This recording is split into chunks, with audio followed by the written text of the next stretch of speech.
Ito na yung inakay ng ating yellow at saka recessive red na stencil. Medyo nakakapagtaka lang kasi parang itim yung kanilang kulay.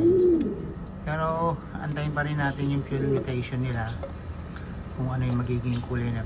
Nagpapakita na naman ng mga puti. Ayan, may puti naman na eh. Pero sana nga kung black sila, eh sana huwag maging purong black. O yun, antayin na lang natin kasi nga ayan o, parang purong itim eh. Pero too early to judge. Pero antayin na lang natin sila mag yung pinaka full mutation niya kung ano magiging kulay.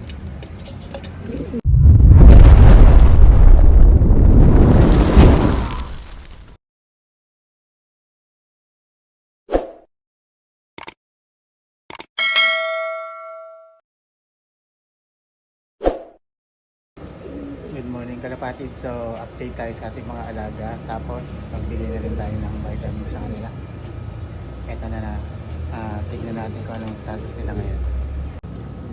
Sa ating noble cage 1, naglilimlim yung ating hen. Tsaka ayan, patuloy pa rin lumalaki yung kanilang unang clutch na isang inakay.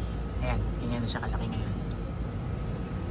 Si Borga at saka si Pure White, meron na rin dalawang itlog at saka ayan, seryoso naglilimlim ngayon. Ayoko silang istorbohin kasi baka ma-stress, basagin na naman yung itlog. Medyo sensitive tong puti na to eh, kaya hindi ko siya gaano ini-istorbohan. Ito yung anak ng ating white tiger at saka recessive red. Parang mag half cider pa siya yo. Magkaiba yung kulay ng pakpak. Ito parang grisel yung side, tapos dito white feather yung dulo ng pakpak niya. Ayan, so yan yung ating inakay. First clutch nila white tiger at saka recessive red. So sa noble tree natin nakalagay dito sila black at saka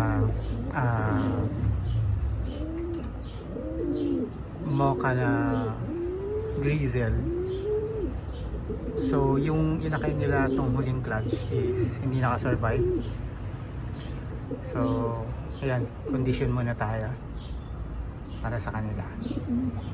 Dito naman sa noble cage 4, si white top white feather. Ayan, naglilimlim yung ating hen. Dalawa nga ulit yung kanilang itlog. So yan, hindi natin kulitin.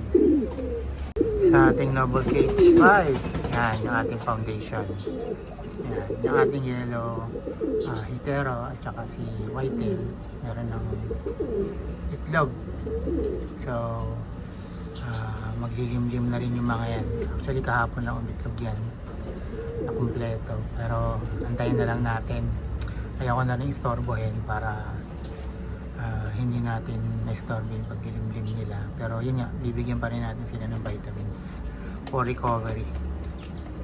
Ito na yung inakay ng ating yellow at saka recessive red na stencil. Medyo nakakapagtaka lang kasi parang itim yung kanilang kulay. Pero antayin pa rin natin yung pure mutation nila kung ano yung magiging kulay na. Nagpapakita na naman ng mga puti. Ayan, may puti naman na eh. Pero sana nga kung black sila, eh sana huwag maging purong black. O yun, antayin na lang natin kasi nga ayan o, parang purong itim eh. Pero too early to judge. Pero antayin na lang natin sila mag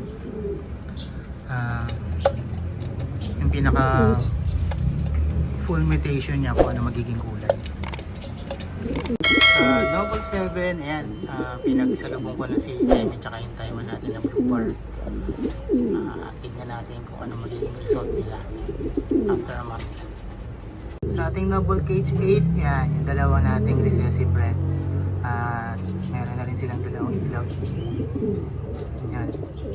Ayaw ko rin silang istorbohin kasi nga sensitibo itong magsipag-itlog eh, binabasag eh. Dito sa ating double cage, yan, iniwalay ko na yung ating mga inakay ng white top, white feather. Dito sila.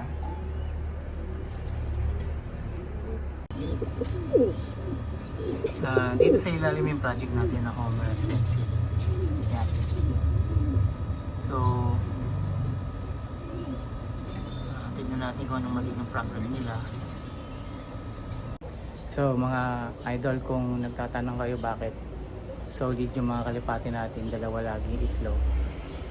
Yun, ang nilalagay natin sa kanilang patoka, inahaluan natin ng Gasti Pro. Tapos yung sa hapon, yung kanilang patoka, inahaluan ko rin ng GMP4. Yung GMP4 kasi nakakatulong yun magpa-fertile sa ating mga breeder.